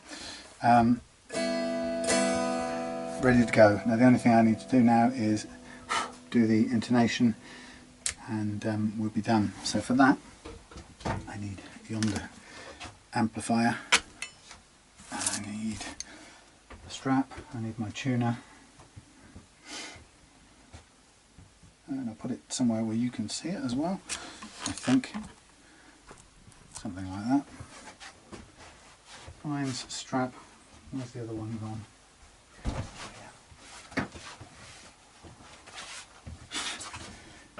So this is not a favourite part of the process for me. What have I got? I've got a little one here, may just about be right. I'll try with that one. As I say, tune-o-matic bridges and intonation don't mix for me, but I will do my best to not get frustrated. It's getting access to it is the hard thing. So, okay, I'll need my noisy thing, cable to make it noisy, and plug in. Just a clean tone will do without too much gain or anything, no reverbs. So the idea is we're going to ping a harmonic on the 12th fret, tune to the harmonic,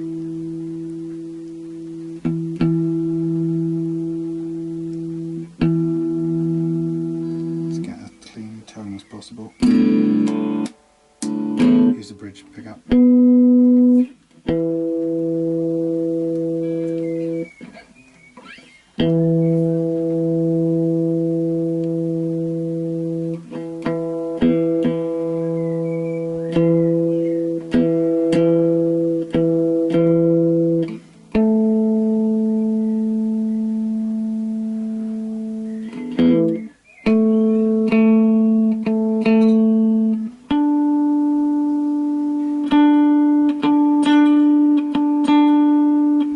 Okay, so they're slightly sharp, which means I'll put it back on here.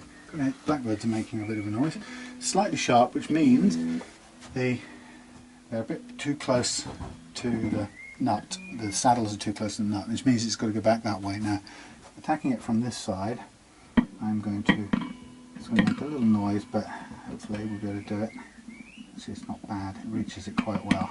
So I'm just going to go back a little bit and on both of them, and actually the D was close-ish anyway, so I'm just going to go a bit further back on the E. So I'm just keeping that same pattern, but I'm just taking some sort of guess to begin with, because what I don't really want to be doing is trying to do this with the guitar held up and fumbling about. It can get you can start scrabbling around really, so it takes a bit longer to take it off and on, but I think I'd rather do it.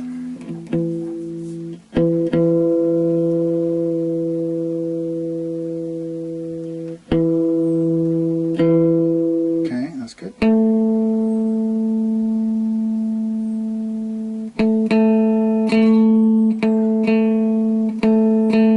Very close. And still fraction sharp.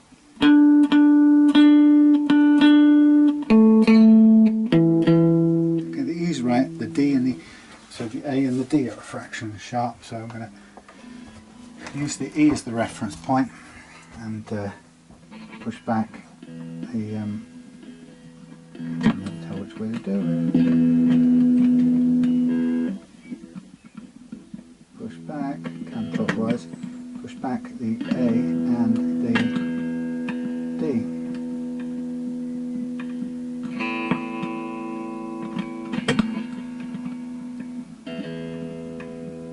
That's putting the little rubber thingies under pressure too, which is quite good, because it's so hard to get this to stay in the slot. Whoever invented this as a system needs locking up. Yeah, the fact it's compressing the little rubber things is quite good, so it's holding the screws under pressure so that they don't rattle. So we've cured that thing.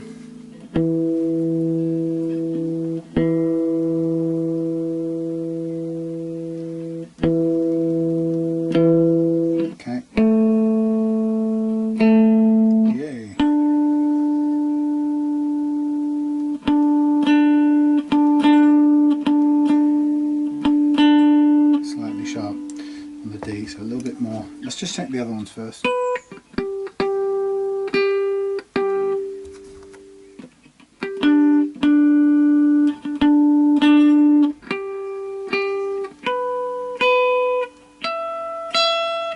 Okay, so the E, the B and the G are all sharp, and the D is just a fraction sharp. So we'll work on all of these first.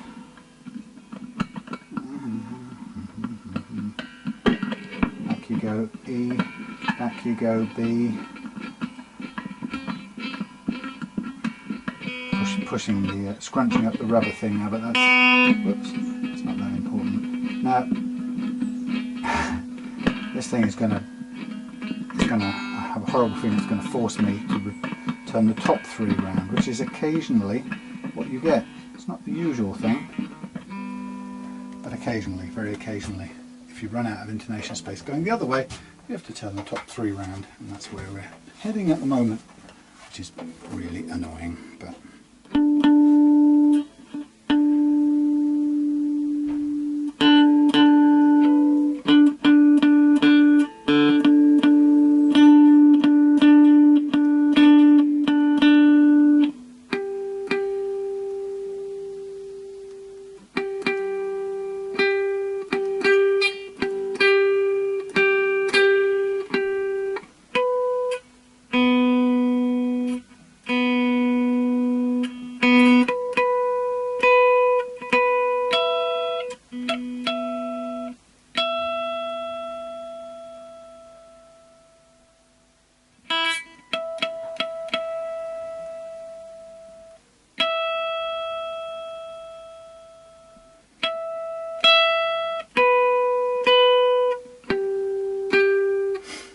slightly sharp still, those 3.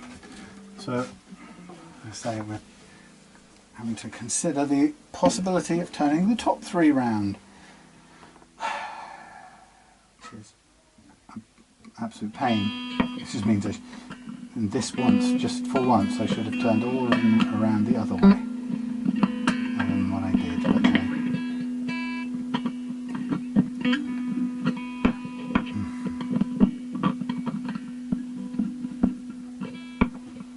well, it's not so terrible.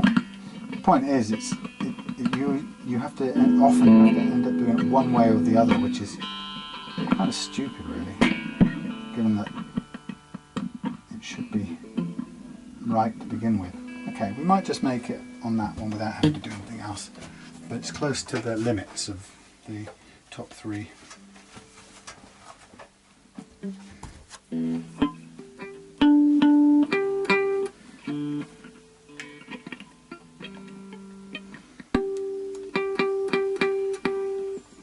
Some strings sticking out. I think that's part of the plastic cover.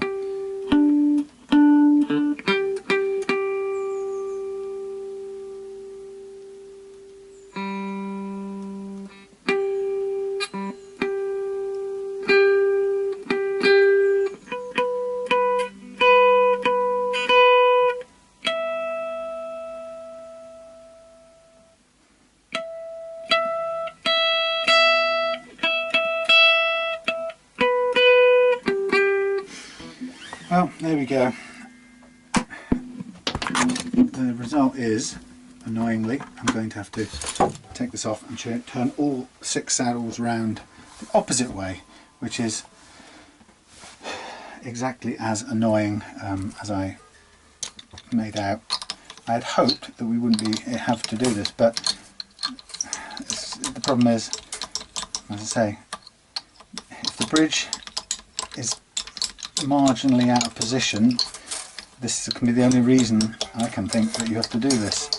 But it's not the end of the world. It's one slacking off of the strings more than I'd want to do, and then a bit of fiddling around with the bridge again, which will take a few more minutes of lifetime.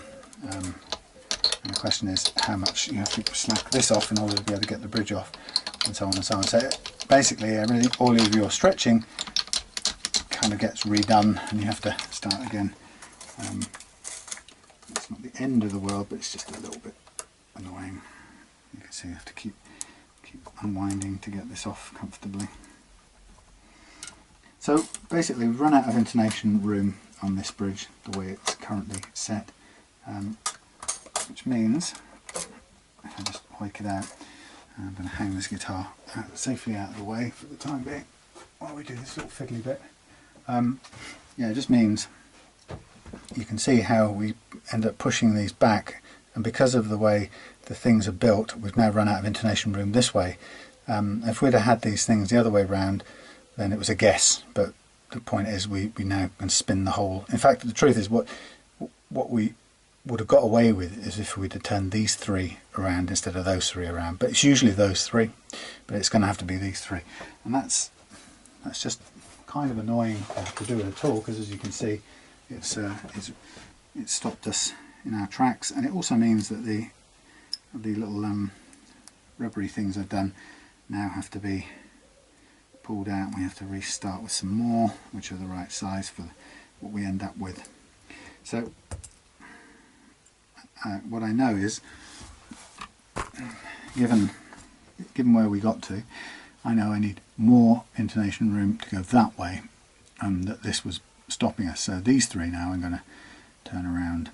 I think the bottom three are okay, so I'm going to leave the bottom three where they're at, but the top three definitely need adjustment. So I'm going to take them out, turn them around, put them back in, and then we'll line them up as close as I know they need to go, judging by where we got to before, and I'll reset them and then put some rubber in, maybe the same pieces, if not we'll cut into a few new bits.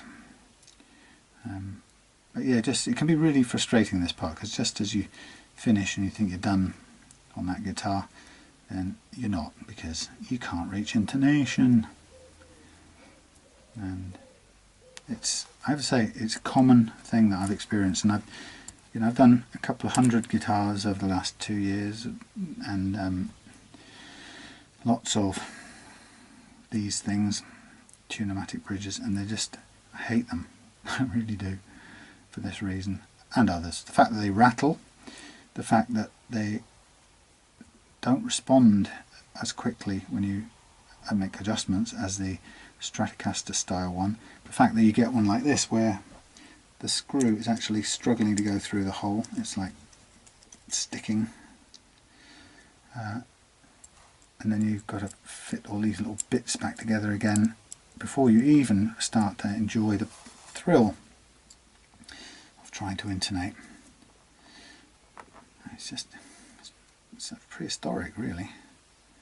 And then it's usually at this point that Claire calls me in for food, and I have to either rush this or leave it or mess it all up because I got frustrated with it.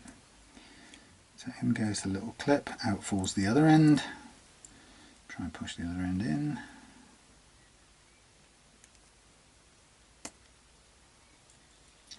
Right, 2 ends in. Now we know that this one's got to be further back than it was. If I can even find the slot, thank you. It's counterclockwise and pulling it further back. This one's a bit further forward, and this one's a bit more forwarder. Again, working with a slot screwdriver on something that's rattling to begin with, it's just crazily annoying. So this needs to go down a bit. No, this needs to be there. That's quite near the front. Okay, because that, yeah, of course it's near the front, because that's now the other way around again. Okay, right, so I'm going to replace these little rubber what's-its. With a bit of pushing into there. Yeah, better have a do. Using a slightly different one this time, but in you go. It's lovely listening to people next door arguing. Thankfully, I don't think they watch my videos.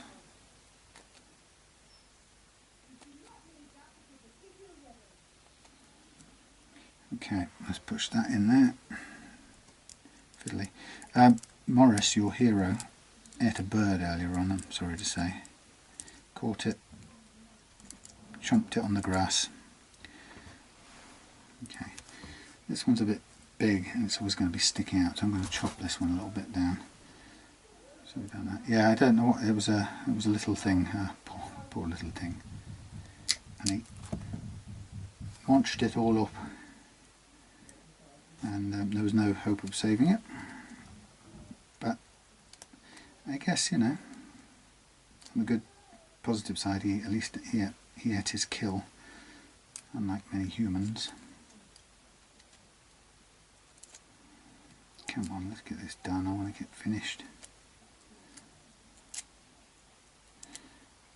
Just getting a piece of rubber under a thing, how hard can that be? You know, rubber never does what you want it to do. It's always got a mind of its own anyway. So am I getting this right? So this is too thick still. Let's just speed this up by chopping it again.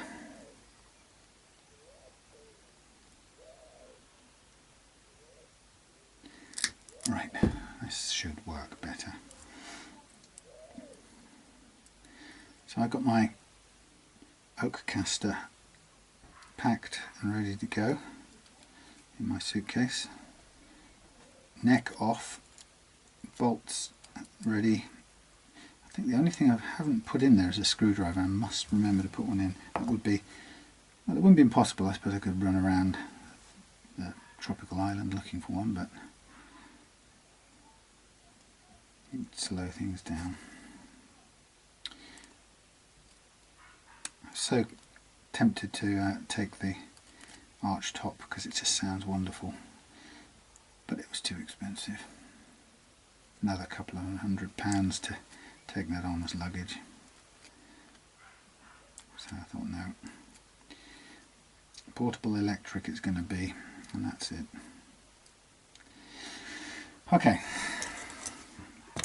Pain in the backside of that is. Let's bring this back.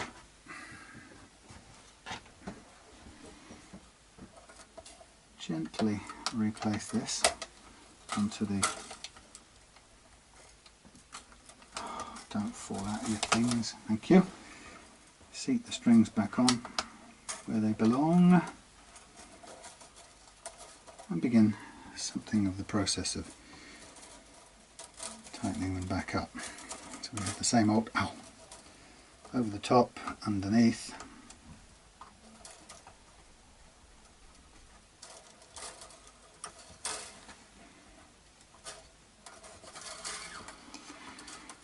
Second one, get that out of the way, over the top, underneath.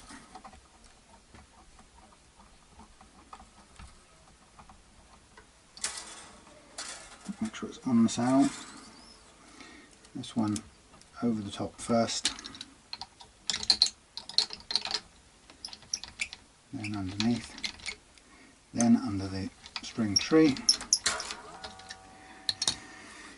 This one, at least it's not a Les Paul, in which case I'd be having to switch sides whilst trying to do this up, which is itself very annoying. At least on the Strat style headstock or straight inline headstock, you can just do them all in the same direction, which feels a bit of a blessing by comparison.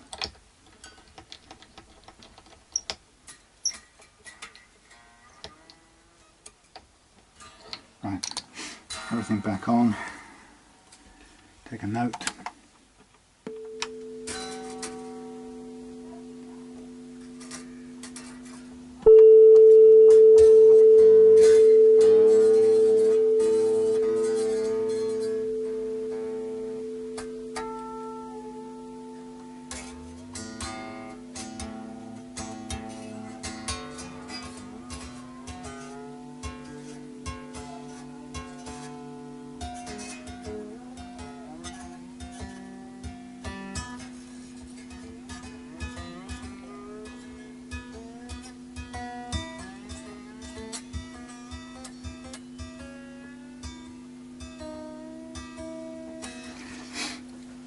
Right, pull a bit more slack out because we've done it up again, but we'll get there this time.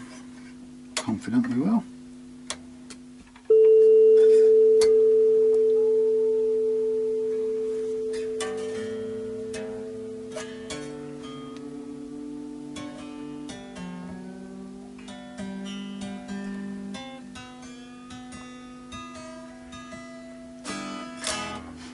And some more stretching.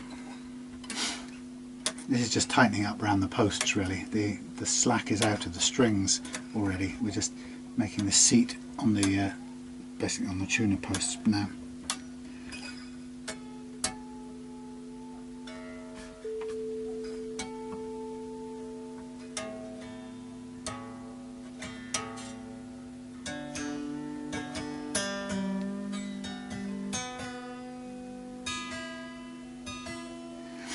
Right, this time I'm going to plug it in, but I'm not going to put it on the strap. I'm just going to do it from here.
Yep, quick review then. So, intonation done thanks to turning around the damn things to the opposite of what they were in the first case, but we'd never have got there without doing that.